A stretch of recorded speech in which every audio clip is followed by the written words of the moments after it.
Welcome to EPG Pathshala. I am Dr. Rohini Sudhakar from Department of Continuing in Adult Education and Extension Work of SNDT Women's University, Mumbai. Today, we are going to discuss about women-centered models, critique of models and reformulation of models. This module is written by Ranjani K. Murthy, who is a researcher and consultant on gender and development. The objectives of this module are that at the end of the module, the learners will be able to get familiar with women-centered models of development, know usefulness of models of community development and their divergence with women-centered models of development, and critique the existing women-centered models of development. Comprehend which models of development are appropriate and why. So, we will discuss models of development and women-centered models in detail. We will first see what do you mean by models. Models are a simplification of reality that can be compared to road maps, like how the road maps are there, models are there. Models reflect only certain aspect of reality and change and not others. No one map can include all aspects of reality, and similarly all models, no matter how complex, are constrained by basic assumptions, structure and uncertainties. Development models show pathways of securing social, economic and political progress through planned efforts aimed at the control of poverty, hunger, disease, illiteracy, economic underdevelopment, violence and lack of democracy. Traditional models of development have included modernization theory, growth with equality, dependency theory and world systems theory. Modernization model assumes that with assistance, traditional countries can be developed in the same manner that developed countries have been. Modernization theory was a dominant paradigm in the social sciences in the 1950s and 1960s and then went into a deep eclipse. It made a comeback after 1990 but remains a controversial model. Redistribution with growth model observed that economic growth and modernization approach had bypassed the poor and hence redistributive measures like land reforms were necessary for benefits to reach the poorest.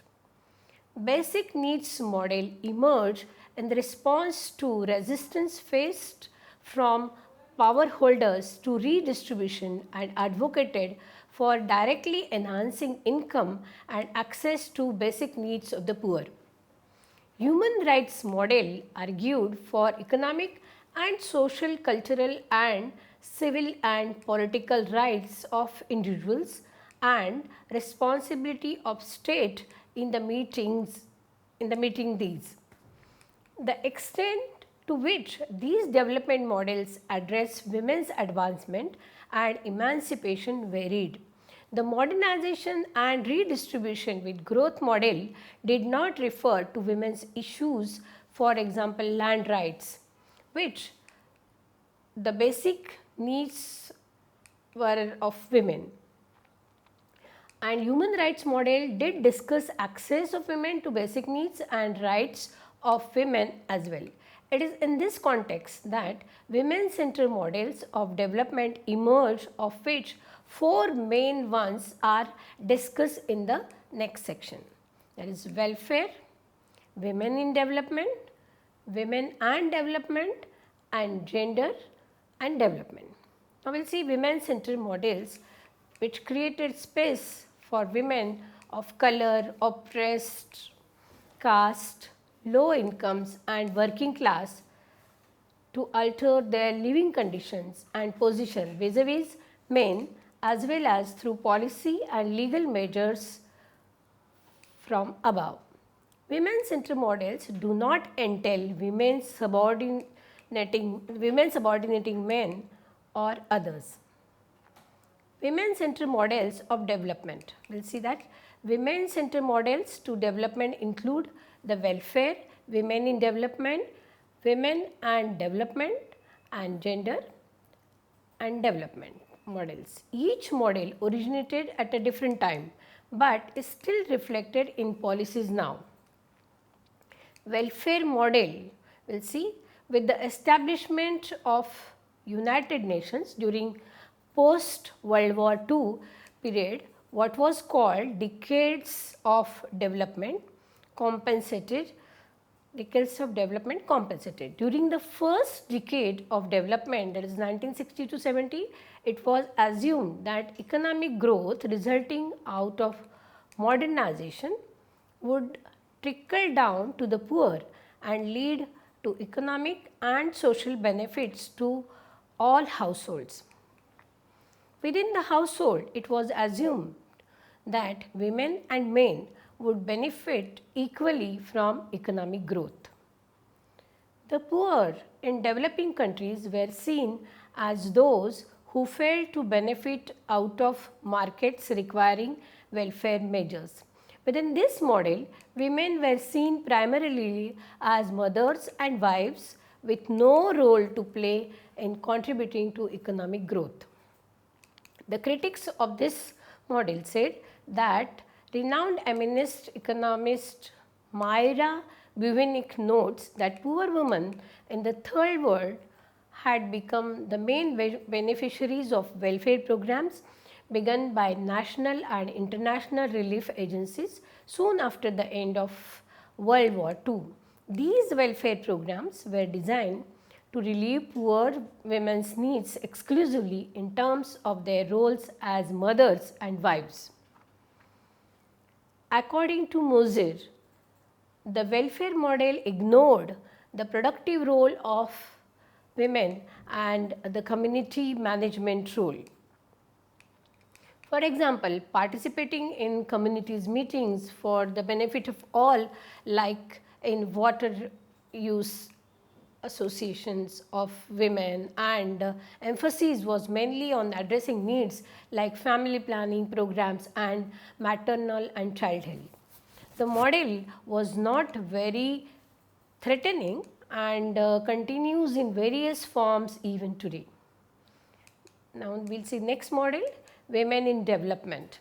Women in development model during the second development decade, that was 1970 to 80, it was there. The discourse on development shifted to various themes like redistribution with growth by International Labour Organization, attack on basic needs and assault on world poverty.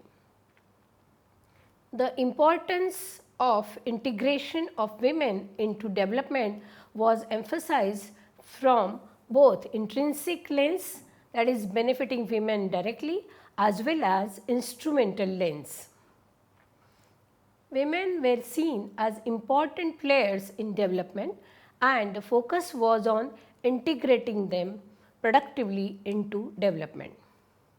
This model, known as Women in Development model, continued with the pressure from American women's movement to declare 1975 as the International Women's Year and to declare 1975 to 85 as the first International Women's Decade.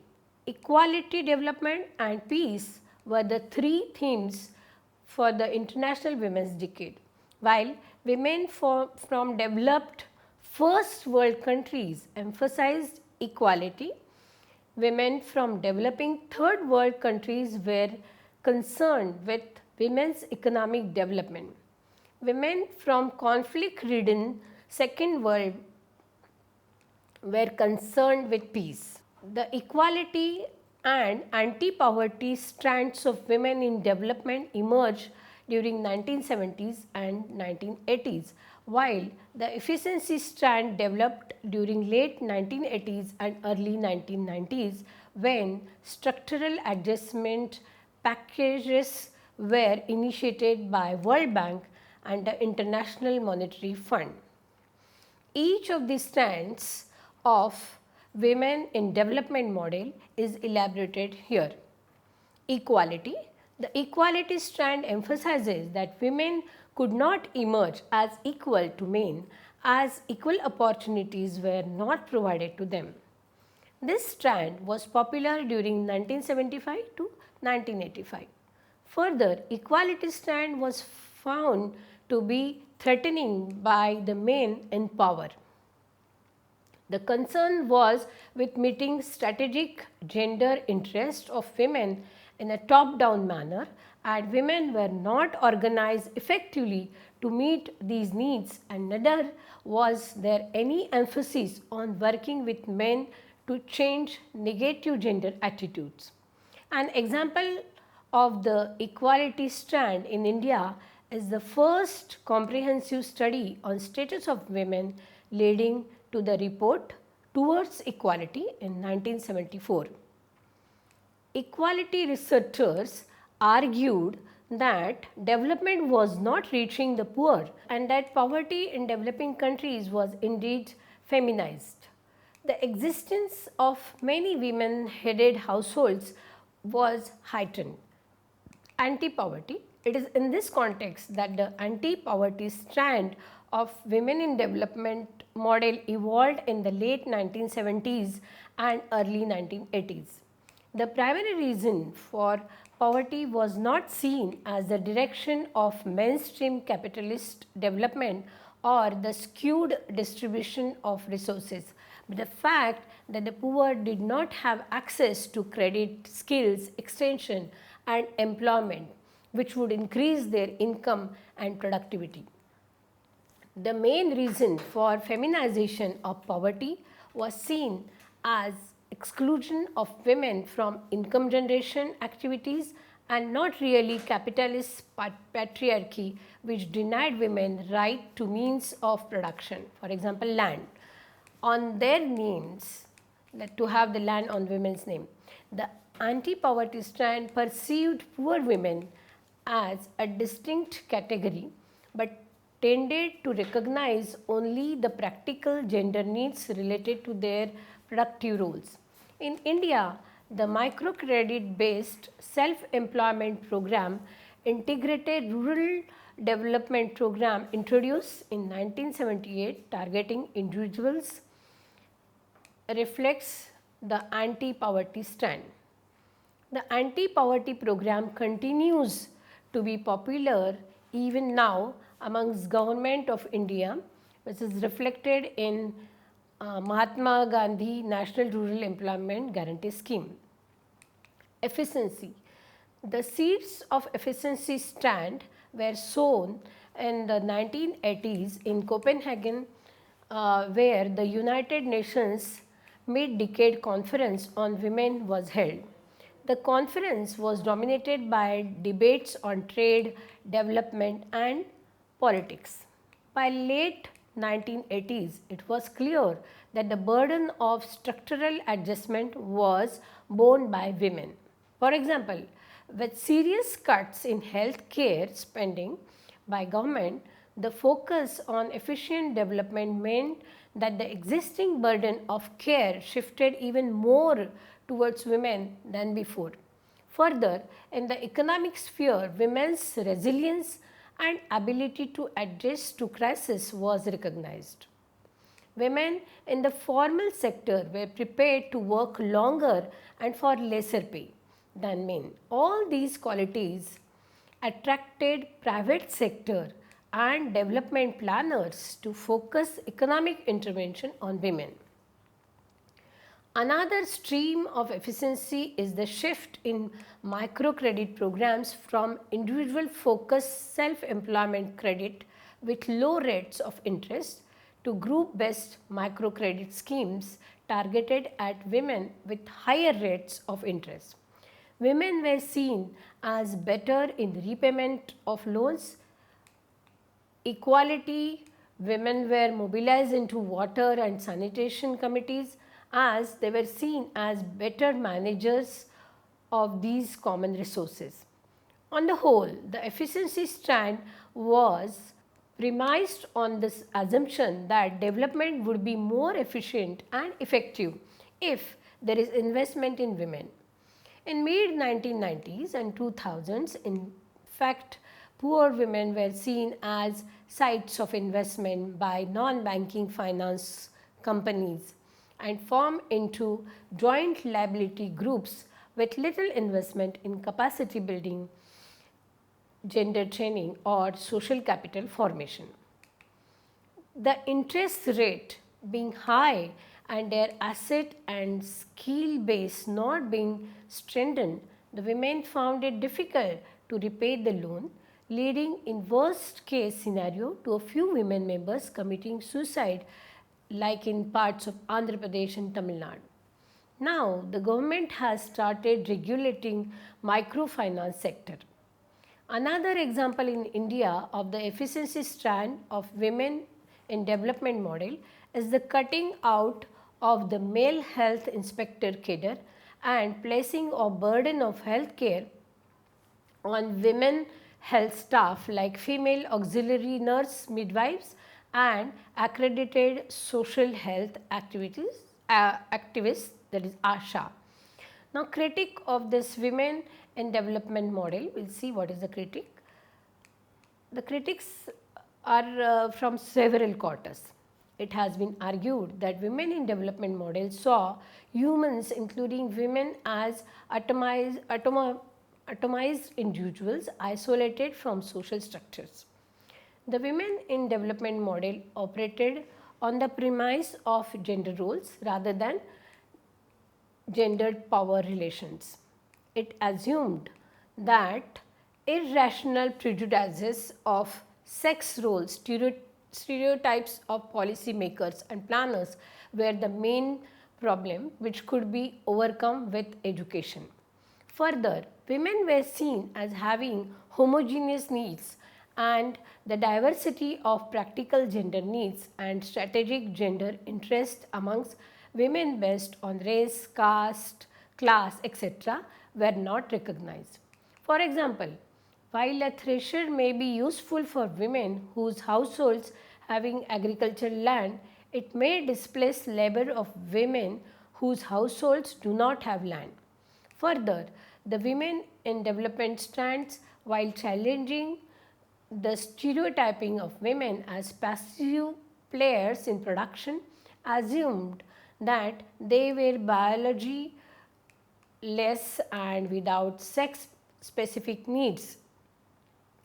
As observed by Kabir, what is required is the unraveling of male power relations, analysis of conflicting gender interests amongst women based on their location in other power relations, shift in discourse from learnt roles to power relations, and prioritization of not just planning solutions but also political solutions.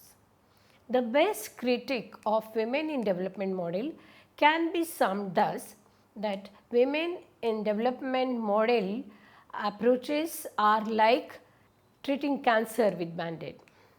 Women and development, we will see this model, women and development. The proponents of the women and development model to women's development hold the view that the problem was not that women were not integrated into development as assumed by those who held women in development position, but that they were integrated in an unequal way due to global capitalism which exploited women's cheaper productive labor than men for profits, in particular to those in developing countries. Unlike the proponents of the women in development model, the proponents of the women and development model perceived that society was not in equilibrium but in conflict. Class differentiated rewards are used by capitalists to keep the working class fragmented and in conflict.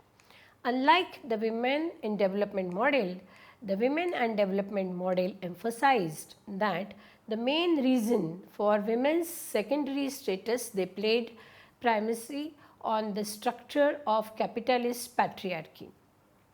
The main proponents of women and development model were from the developed nations. They were slowly realizing that the concerns of third world women, that profits were being made by the capitalists in developed countries using the subsidized productive work of women, were also legitimate. The earlier patronizing attitude towards third world women diminished soon, and efforts were made to link issues of the family with that of politics at the local, national, and international levels. The gathering at the Nairobi Third World Conference on Women, held in 1985, represents attempts by women from the first world and third world to forge an alliance.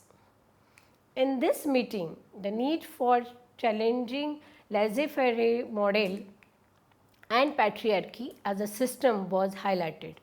A working class struggle in which women's issues were integrated was seen as the answer. A critic of this women and development model will see that the women and development model has been critiqued from several points of view. The women and development model emphasizes the exploitation of women for accumulation of profit on a global scale, but overlooked women's important role in satisfaction of needs, in particular in the arena of the care of sick, elderly, and reproduction of cheap labor for market. The biology-less assumption that underpins women in development has persisted in the women in development model to women's development. Further, though there was a reference to capitalist patriarchy, there was a tendency to read gender relations and class relations in isolation and not look at how they interlock in different contexts differently. In fact, the term gender relation was not used, but instead the term women was used. While gender relations are diverse and capitalism derives benefit from gender relations, the institutional sites of household and work places are organized differently, and in some contexts capitalist patriarchy has been emancipatory, that is bringing out women domestic workers into other occupations, and in some oppressive for women. Kabir also notes that women and development model does not explain how biological differences lead to social differences. That is, it does not explain which social institutions lead to construction of gender, race, class, caste, and other social relations. The construction of a uniform global patriarchy and capitalism was problematic. She also notes that reverting to subsistence production as suggested by Mies may not be the way to move forward. Instead, it is important for women to negotiate with social institutions. These institutions were under contradictory pressure from capitalism, patriarchy, racism, casteism, etc., and create spaces which can be used for negotiating women's diverse interests. The quotation below from Geeta Sen and Karen Groen is the precursor to the gender and development model. The quotation goes like this: only by sharpening the links between equality, development, and peace can we show that the basic rights of the poor and the transformation of the institutions that subordinate women are inextricably linked. They can be achieved together through the self-empowerment of women. Gender and development model. Now we'll see this gender and development model. The gender and development model emerged in the late 1980s and early 1990s when participatory and rights-based models to development became popular. In contrast to women in development and women and development, the gender and development model perceives that women do not have uniform interest. Women have multiple identities of caste, class, race, ethnicity, marital status, differential ability, etc., in addition to their gender identity. The gender and development model recognizes the relationship between women and men as a power relation and sees that such power stems from social construction of gender shaped by social institutions of household, community, market state and suprastate. The gender and development model does not see women as passive victims but agents who are negotiating spaces within their multiple identities and institutions. Like women and development, the gender and development model perceives that the dominant development model manipulates women in peripheral countries. Further, it recognizes that women's subordination exists even in developed countries. The gender and development model mainly advocates for women's empowerment. The discourse on women's empowerment brought to the forefront issues of oppressive gender relations, ecological destruction, and the ethics of multinational control over the developing countries and so on. At the Nairobi Third World Conference on Women in 1985, some Third World feminists formed a group called Development Alternatives with Women for a New Era, that's DAWN, which interpreted development issues from a Third World women's perspective. They pointed out that the concept of development followed in the post-colonial world has been guided by a Western patriarchal and capitalist idea of economic development, which believed that change was linear. They rejected the aggressiveness of the dominant system and advocated the values of nurtureness and openness, discarded hierarchy, and recognized the diversity of feminism in third world countries. Further, the empowerment strand recognized not only power relations of gender but also relations of caste, class, race, etc., as having a bearing on women's subordinate position. The empowerment strand, according to Moser, sought to address strategic gender interests and practical gender needs, though through building new political, economic, and social models. In India, the empowerment strand of gender and development model is best reflected in the Mahila Samakhya program titled Education for Women's Equality, under which mainly poor women are organized into groups with an open agenda of discussing what issue is important for their village. Their capacity is built to challenge all hierarchies including caste, class, race and gender. Further, the women's group at times take on the challenges of resource grab by multinational corporations and domination by corporates. Critics of this model will see, in practice, the term empowerment has been co-opted in many different ways by neoliberal policymakers. The term women's empowerment is used by non-banking finance companies to refer to formation of joint liability women's groups and strengthening financial literacy and access. Some donors like World Bank see investing in gender equality as smart economics that leads to economic growth. That is gender analysis.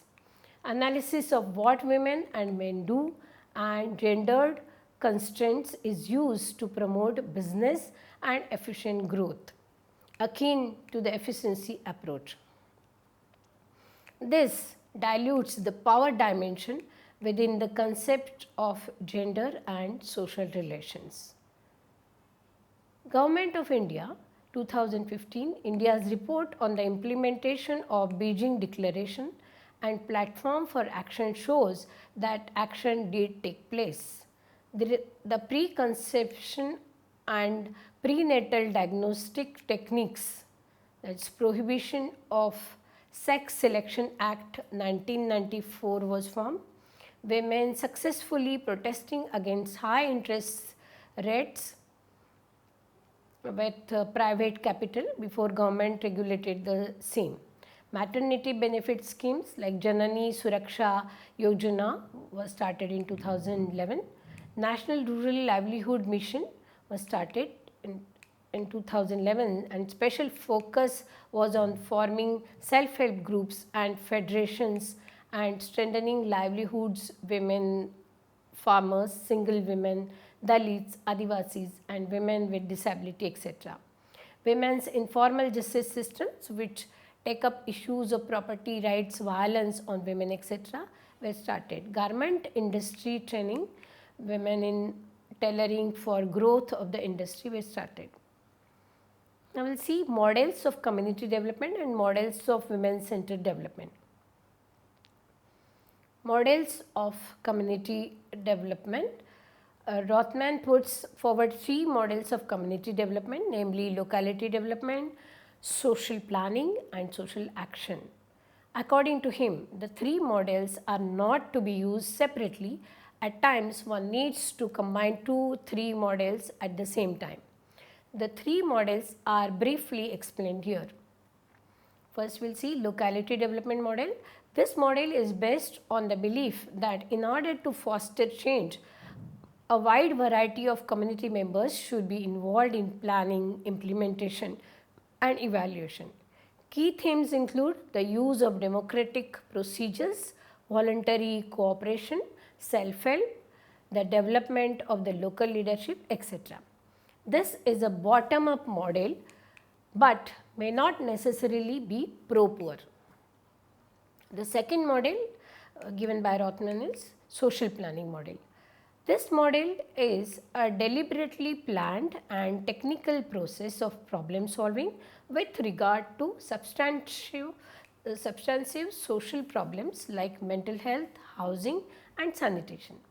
The degree of participation of different members of the community is limited. Building community capacity or fostering radical or fundamental social change is not a major goal of this model of community development. The third model is social action model. Practitioners practicing this model assume that a disadvantaged segment of the population needs to be organized in order to make demands on the larger community for increased resources or improved treatment.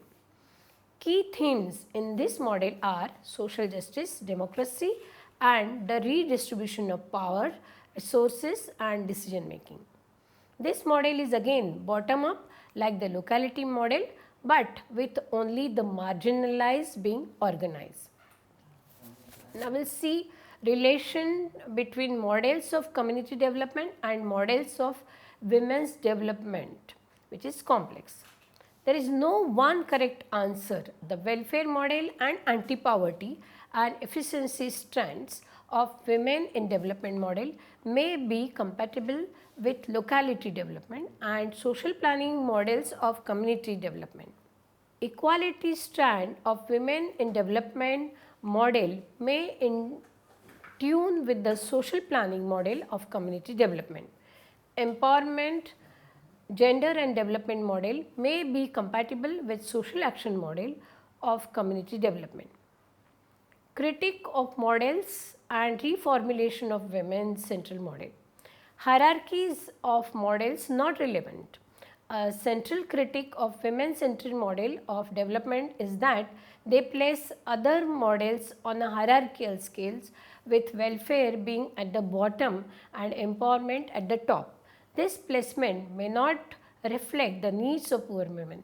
Poor young women, for example, need a combination of child care services, reservation of 1/3 of government managed markets for women and informal and access to market, financial services, access to in-house training on operations of the mechanized tailoring machines so as to work in garment industry, and membership in producer companies, trade unions, federations and local governments to negotiate and bargain for their interest in different spheres. Equity strand as an alternative, according to Kabir, a combination of welfare model, all the strands of the women in development model and empowerment strand of gender and development model is crucial for achieving equity in outcomes for women. She refers to this approach as equity strand of the gender and development model. Equity strand highlights the need for challenging broader gender and social relations of institutions of society, household, community markets and state to move towards equity in outcomes. One could add supra-state institutions. Empowerment is necessary for equity but may not be enough. Strengthen sustainable development.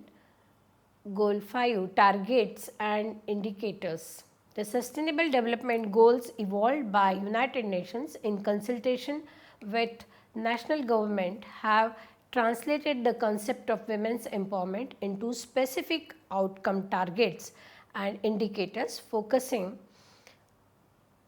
However, the concept of women's empowerment entails unleashing of individual and collective processes to change hierarchical beliefs of women and men, changes social norms which privilege men, upper caste, majority communities, etc., and change institution in favor of marginalized women.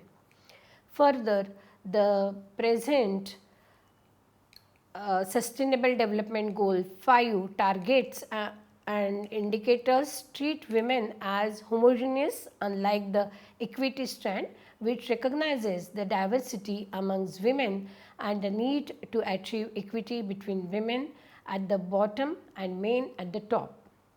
Need to challenge overall development program. Most women-centered models of development operate within a neoliberal model of development other than women and development model.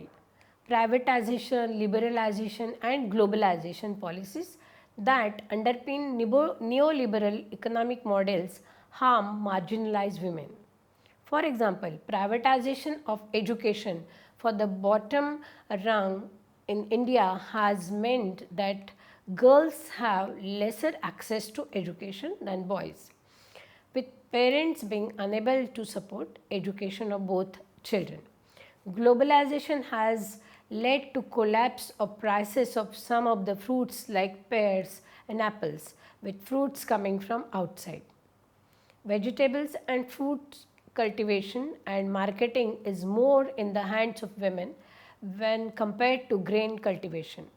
Opening up of the market weakens marginalized women unless they are organized and empowered to engage with these institutions.